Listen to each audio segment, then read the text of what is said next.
फिर से डिस्कशन को आगे हम बढ़ाएंगे अपनी डेल्टा पोटेंशियल वेल के ऊपर, जिसमें हम लोगों ने पिछले लेक्चर तक में देखा है कि बाउंड स्टेट एनर्जीज की फॉर्म कैसे होगी, बाउंड स्टेट एनर्जी कैसी आने वाली है। ठीक है, हमने बेसिकली पिछले लेक्चर में यह देखा था कि हमेशा प्रॉब्लम्स के ऊपर तुरंत कूद पड़ना ये अच्छा नहीं होता। कभी कभी स्पेशली जब प्रॉब्लम्स को सॉल्व करना होता है तो हमें चाहिए कि उस प्रॉब्लम को सही ढंग से समझे, उससे एसोसिएटेड जो भी पैरामीटर्स गिवन है हमें उनको समझने की कोशिश थोड़ा करें। ठीक है, तो इसके ऊपर डिस्कशन करते हुए हमने उन पैरामीटर्स को समझा था और वहीं से जो बाउंड स्टेट एनर्जी की फॉर्म जैसी हो सकती है, आने वाली है, मतलब उसको हमने फाइंड आउट किया था। ठीक है, अच्छा एक जानकारी मैं आपको दे दूं स्टार्ट करने के पहले कि हमारी एक चैनल है, ठीक है, शेखर फिजिक्स नाम से, टेलीग्राम के ऊपर। आपको मैं लिंक डिस्क्रिप्शन में दे दूंगा, आप वहां से उस चैनल को ज्वाइन कर लें। वहां पे आपको इससे रिलेटेड नोट्स और भी दूसरे बुक्स और भी जो चीजें अपन स्टार्ट करेंगे उससे रिलेटेड नोट्स और इंफॉर्मेशन आप तक पहुंच सकेगी। ठीक है, तो आप वहां पे जाएं और फिजिक्स से रिलेटेड चीजों को डाउनलोड करें, पढ़ें, एंजॉय करें। ठीक है, चलिए स्टार्ट करते हैं आज। तो आज का काम यह है कि हम लोगों को पता करना है कि नंबर ऑफ बाउंड स्टेट्स कितने पॉसिबल होंगे डेल्टा पोटेंशियल में। ठीक है, चलिए देखते हैं। देखिए, जो पिछले लेक्चर में हमने देखा था एनर्जी के बारे में, अभी हम लोगों को नंबर ऑफ बाउंड स्टेट्स को कैलकुलेट करना है। तो अब हम लोग श्रोडिंगर इक्वेशन की तरफ बढ़ सकते हैं और श्रोडिंगर इक्वेशन को सॉल्व करेंगे और अब देखते हैं कि श्रोडिंगर इक्वेशन हमें क्या जानकारी देता है। ठीक है, बजाबते के पहले ही कूद पड़ते श्रोडिंगर इक्वेशन को सॉल्व करने के लिए। तो पहले हम लोगों ने प्रॉब्लम को समझा, अब हम लोग श्रोडिंगर इक्वेशन को सॉल्व करने की ओर बढ़ रहे हैं। ठीक है, चलिए देखते हैं। देखें, ये था ओरिजिन की बात है, ये x इक्वल 0 की बात है। तो x इक्वल 0 पे तो इनफाइनाइट जंप है, इनफाइनाइट जंप, इसी को तो डेल्टा पोटेंशियल कह रहे हैं, जो कि ऐसा गिवन है। इसके अलावा except this point everywhere the potential is 0। इस पॉइंट को छोड़ दे x इक्वल 0 को, तो इसके अलावा सारे ही पॉइंट्स पे या ऑल स्पेस पे बोले कि पोटेंशियल क्या है, 0 है, x इक्वल 0 को छोड़ के। तो अगर मैं बात करूं for x not equal 0, x not equal 0 के लिए अगर श्रोडिंगर इक्वेशन लिखा जाए तो ऐसे लिखेंगे simple upon, minus H cut square over 2m d2 Sai over dx square plus v x of sine, यानी v इंटू साइन यहां पे लिखते हैं ना अपन। लेकिन इस रीजन के लिए जब x 0 नहीं है तो v तो अपना क्या है, 0 है ना, इसको ऐसे लिखे बेटर होगा, vx क्या है अपना 0। ठीक है, तो आराम से यहां पे 0 पुट कर देते हैं अपन, और इस साइड होता है क्या, e इंटू साइन। कोई दिक्कत है इसमें? ठीक, सिंपल। और इस पूरे चीज को उधर फेंक देते हैं। और ध्यान रहे कि e क्या है अपना, नेगेटिव। ध्यान रहे e अपना क्या है, नेगेटिव, क्योंकि बाउंड स्टेट्स के ऊपर डिस्कशन कर रहे हैं हम लोग। ठीक है, चलिए, तो d2 Sai over dx square equal minus 2me over H cut square sine. और ध्यान रहे ये पूरा नेगेटिव के साथ ये पूरी जो भी चीज होगी वो पॉजिटिव होगी या फिर 0 होगी, पॉजिटिव या 0। मतलब इसे लिखते हैं हम लोग ऐसे, बेटर होगा कि ऐसे लिख दूं मैं, ये पूरी चीज ग्रेटर इक्वल 0 होगी, मतलब पॉजिटिव क्वांटिटी है, क्योंकि ई अपना क्या है, नेगेटिव।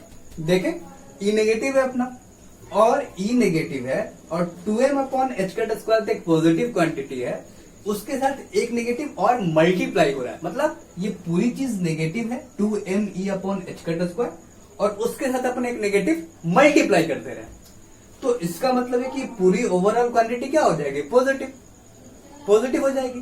ठीक है, तो ये पूरी ओवरऑल क्वांटिटी एक पॉजिटिव नंबर है। ठीक है, ऑब्वियसली इक्वल्स टू 0 बोलना ज्यादा सही नहीं है, क्योंकि हमें पता है कि m जो है मास है पार्टिकल का और वो कुछ है, ऑब्वियसली पार्टिकल इंटर किया आपने तो वो कुछ है। हाँ, बाउंड स्टेट एनर्जी मतलब बाउंड स्टेट ही एग्जिस्ट ना करे तो बाउंड स्टेट एनर्जी ही एग्जिस्ट नहीं करेगा, तब ये हो सकता है कि पूरी क्वांटिटी जीरो हो जाए, अन्यथा ये पूरी क्वांटिटी बेसिकली ग्रेटर है जीरो के। समझ पा रहे हो? यानी कि पॉजिटिव नंबर है। ठीक, अगर यही जीरो हो जाए तो अलग बात है। ठीक, चलिए देखते हैं। तो बेसिकली ये अच्छा, इस चीज को जब ऐसा है ग्रेटर इक्वल जीरो है यानी पॉजिटिव नंबर है, तो इसको अपन ऐसा मान लेते हैं, इस चीज को मान लेते हैं कि वो के स्क्वायर है। के स्क्वायर मतलब -2me ओवर एच का स्क्वायर, ऐसा -2me ओवर एच का स्क्वायर मान लिया ऐसा। अच्छा ठीक है, तो आप साथ साथ नोट कर देना, देखना जब भी पढ़ रहे हो, जब भी लेक्चर्स देख रहे हो तो साथ साथ नोट करते रहे। ठीक है, और लेक्चर हमेशा कोशिश करें कि पूरा देखें।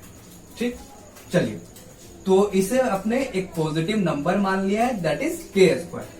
तो इसे अपन रिप्लेस कर सकते हैं हम लोग कुछ ऐसे, देखें इसे रिप्लेस किया जा सकता है -h का स्क्वायर ओवर 2m, सॉरी इसे तो लिख लिया है हमने, d2 Sai over dx square equal के स्क्वायर साई। इस तरीके से रिप्लेस कर सकते हैं। यहाँ पे -2me ओवर h का स्क्वायर था तो उसे आपने के स्क्वायर मान लिया है। ठीक है, अच्छा ये ध्यान दे अब कि ये एक तो सिंपल सा डिफरेंशियल इक्वेशन है, इसका सॉल्यूशन करने का अपने को आता है। कैसा होगा इसका सॉल्यूशन? कैसा होगा? e to the power -kx और e to the power +kx के फॉर्म में, और ऑब्वियसली ये इक्वेशन लीनियर है तो उसके सुपर पोजिशंस जो भी होंगे, मतलब e to the power +kx with some coefficient plus e to the power -kx with some coefficient is also the solution of this differential equation. ठीक है, मतलब आपको पता ही है बड़े अच्छे से कि यहाँ पे जो सॉल्यूशन आएगा वो e to the power -kx e to the power +kx के फॉर्म में आता है। तो उसका सॉल्यूशन कुछ हम लोग ऐसा लिखते हैं, psi x equal a e to the power -kx plus b e to the power +kx। ऐसा ये इंडिविजुअल भी इसका सॉल्यूशन है, ये भी इंडिविजुअल इस डिफरेंशियल इक्वेशन का सॉल्यूशन है, और चूंकि ये इक्वेशन लीनियर है, लीनियर होमोजेनस डिफरेंशियल इक्वेशन है, तो इनके सुपर पोजिशन भी इसके सॉल्यूशन होंगे। ठीक है, तो अब देखिए एक बात समझे जरा कि ऐसा जब मैंने कहा है तो इसको अब थोड़ा ध्यान से समझेंगे कि मैं क्यों ऐसा कहना चाह रहा हूं। यानी कि सॉल्यूशन जो है साई एक्स जो है वो e to the power -kx भी हो सकता है, e to the power +kx type भी हो सकता है, और कॉस हाइपरबोलिक kx भी हो सकता है, और साइन हाइपरबोलिक kx भी हो सकता है। क्यों? क्योंकि कॉस हाइपरबोलिक kx या साइन हाइपरबोलिक kx को लिखा जा सकता है इन दोनों के सुपरपोजिशन के फॉर्म में। आपको अच्छे से पता है, साइन को भी लिख सकते हैं e to the power -kx और e to the power +kx के फॉर्म में, और वैसे ही कॉस हाइपरबोलिक kx को भी लिख सकते हैं, और इनके सुपरपोजिशन भी तो इसके सॉल्यूशन है ना, तो यानी कि ये दोनों भी सॉल्यूशन होगी। ठीक, तो चुना किसको जाए? तो चुना किसको जाए आपको डिसाइड तो करना होगा, किसी एक को तो चूज करना होगा ना, और उसी को चूज करते हुए फिर आगे आप बढ़ोगे। एक्सपोनेंशियल को चूज करें अपन या ट्रिग्नोमेट्रिक को चूज करें अपन, किसको चूज करें? तो देखिए सबसे पहले तो आप यहां ध्यान दें कि ये जो पोटेंशियल है वो बेसिकली सिमेट्रिक पोटेंशियल है। ये पोटेंशियल बेसिकली क्या है? Symmetric potential. कैसे? देखे इसको जरा ऐसा कर सकते हैं क्या अपन, देखे तो जरा,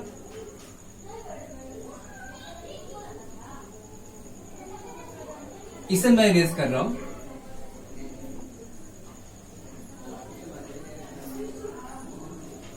ये माइनस अपसाइन, ये प्लस अपसाइन। ठीक है, मैंने देखे एरिया अंडर द कर्व के बारे में चर्चा पहले ही ऑलरेडी कर रखा है हमने। Area under the graph of delta potential is basically 1। तो मैंने इस तरीके से ये रेक्टेंगल बनाया है कि अगेन एरिया क्या है? 1 ही है। ठीक है, अगेन एरिया क्या है? 1 ही है। तो आप देखें कि ये पोटेंशियल बेसिकली क्या है, -a to a finite potential हम लोग पढ़ चुके हैं, उसी टाइप का है कुछ फाइनाइट सिमेट्रिक पोटेंशियल, सिमेट्रिक है, जैसा इधर वैसा ही इधर है, ठीक। तो ये सिमेट्रिक पोटेंशियल है, तो इसकी जो ग्राउंड स्टेट, अगर जो सिमेट्रिक का हमें आइडिया है उस हिसाब से सोचे, तो जो सिमेट्रिक पोटेंशियल की ग्राउंड स्टेट होती है, सिमेट्रिक पोटेंशियल की ग्राउंड स्टेट होती है, वो तो इवन होती है, ठीक है। लेकिन अगर अपन जाए फर्स्ट एक्साइटेड स्टेट में, तो फर्स्ट एक्साइटेड स्टेट कैसी होती है, ऑड। फर्स्ट एक्साइटेड स्टेट कैसी होती है, ऑड। हमें पता है ना कि फाइनाइट स्क्वायर पोटेंशियल में जो स्टेट्स होती हैं वो इवन ऑड इस तरीके से होती हैं, और फर्स्ट एक्साइटेड स्टेट जो होता है वो ऑड होता है, ठीक है। जब ऑड होता है, और जब ऑड है तो 0 पे, x इक्वल 0 पे, यानी यहां x इक्वल 0 पे नोड होता है।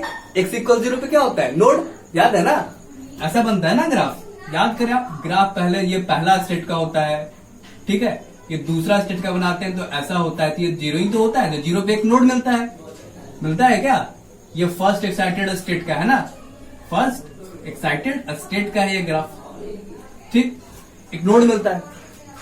तो जब एक नोड मिलता है x इक्वल 0 पे, यानी कि पहले तो ऑड होना चाहिए और एक नोड मिलना चाहिए, ठीक। तो उसके लिए आपको दिमाग में ऐसा लग रहा होगा कि साइन को अगर चूज किया जाए तो काम बन जाएगा, लेकिन ये साइन हाइपरबोलिक फंक्शन है तो काम नहीं बनेगा। कैसे नहीं बनेगा, आपको दिखाता हूं मैं। देखें, साइन हाइपरबोलिक फंक्शन का जो ग्राफ होता है वो कुछ ऐसा होता है।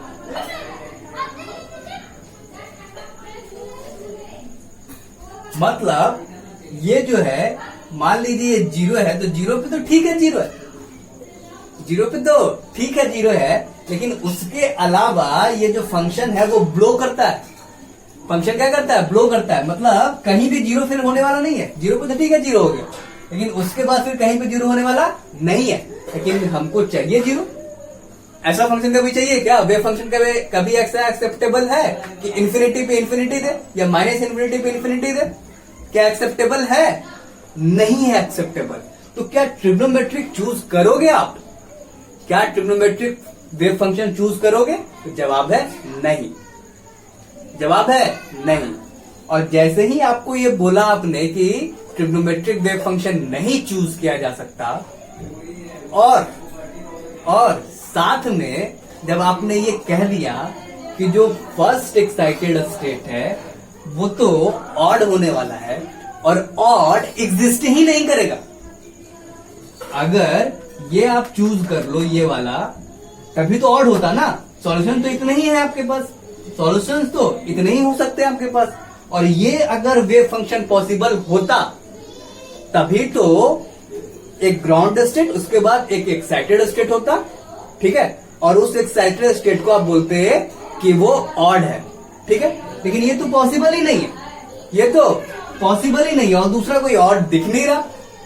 तो इससे क्या पता चल गया, ये पता चल गया कि आपके पास सिर्फ और सिर्फ एक ही बाउंड स्टेट होंगे, और वो होगा ग्राउंड स्टेट वाला, और वो होगा ग्राउंड स्टेट वाला। तो मतलब यहां से रिजल्ट निकल के आ रहा है,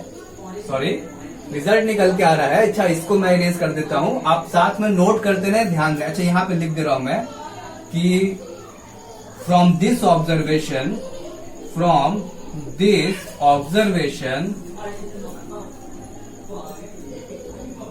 we get to know there is only one bound state।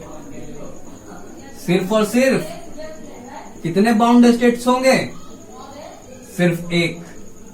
सिर्फ और सिर्फ कितने बाउंड स्टेट होंगे, तो एक। समझ में आया बात। तो नंबर ऑफ बाउंड स्टेट हमने कैलकुलेट कर लिया है।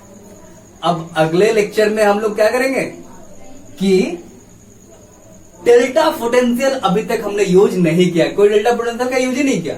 अब डेल्टा पोटेंशियल का यूज होगा और वहां से निकाला जाएगा कि एनर्जी की एग्जैक्ट सॉल्यूशन क्या होगी, वेव फंक्शन एग्जैक्ट किस तरीके का दिखेगा। ठीक है, सो थैंक यू, हम लोग मिलते हैं नेक्स्ट लेक्चर में। और जो भी नोट्स, जैसा कि मैंने कहा कि नोट्स वगैरह चाहिए आपको, कोई टेक्स्ट चाहिए, मतलब बुक्स चाहिए किसी तरीके की, तो हम टाइम टू टाइम अपडेट करते रहते हैं कुछ बुक्स को वहां, तो आप वहां पे जाएं, चैनल पे शेखर फिजिक्स नाम की टेलीग्राम के ऊपर चैनल है, वहां जाएं, आपको नोट्स भी मिल जाएगी और कुछ कुछ बुक्स भी आपको वहां पे मिल जाएगी। ठीक है, सो थैंक यू, मिलते हैं नेक्स्ट लेक्चर।